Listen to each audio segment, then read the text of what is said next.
লোকসভায় ভাষণ দিতে গিয়ে মেজাজ হারাচ্ছেন প্রধানমন্ত্রী। গুজরাট ও রাজস্থান থেকে রক্তের স্বাদ পেয়ে জোট বাঁধছে বিরোধীরা।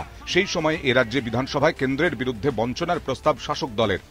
সবাই মিলে কেন্দ্রীয় সরকারের এই বাংলার প্রতি বঞ্চনার বিরুদ্ধে প্রতিবাদ করেছি, নিন্দা করেছি এবং আমরা আমাদের এই যে আজকের যে রেজুলেশনটা নেওয়া হয়েছে সেই রেজুলেশনের কপির মাধ্যমে কেন্দ্রীয় সরকারকে আমরা অনুরোধ জানাচ্ছি যে বাংলার বরাদ্দ থেকে বঞ্চিত করা যাবে না। বঞ্চনার প্রতিবাদে শাসকের পাশে প্রধান দুই বিরোধী দল। কেন্দ্রীয় বঞ্চনার বিরুদ্ধে প্রস্তাব নিয়ে এসছেন, আমরা এই প্রস্তাবকে সমর্থন করেছি।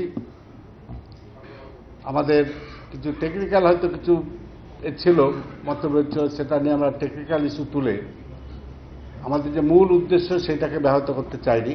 তখন যারা বঞ্চনাতে আনন্দ পেতেন বলে মনে হতো, এখন তারা বঞ্চনার ক্ষেত্রে সরব হতে চান। তার জন্য কি আমাদের অ্যাটিটিউড চেঞ্জ হবে?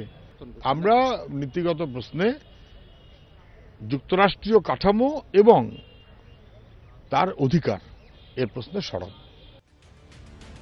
পরিস্থিতি বুঝে মুখে রাজনীতির কথা বললেও দাবিতে সহমত বিজেপিও। রাজনীতি চলছে, রাজনীতির ইস্যুর দরকার আছে। রাস্তায় নামার জন্য, চিৎকার করার জন্য, মিডিয়াতে আসার জন্য তাই করছেন। প্রধানমন্ত্রীর বিরুদ্ধে গান্ধী পরিবারকে কটাক্ষ করার অভিযোগে সরব হয় কংগ্রেস। বাইরে কার্যত তার পক্ষেই মত দেয় রাজ্যের শাসক দল। তবে আমি মনে করি না যে কোনো ব্যক্তিগত আক্রমণ প্রধানমন্ত্রীর মুখ থেকে হওয়া উচিত। বিজেপি বিরোধিতার এই খণ্ডচিত্রেই নজির গড়ল বিধানসভা। জাতীয় রাজনীতির নয়া সমীকরণের ইঙ্গিত মিলল। Bureau report, ETV news Bangla.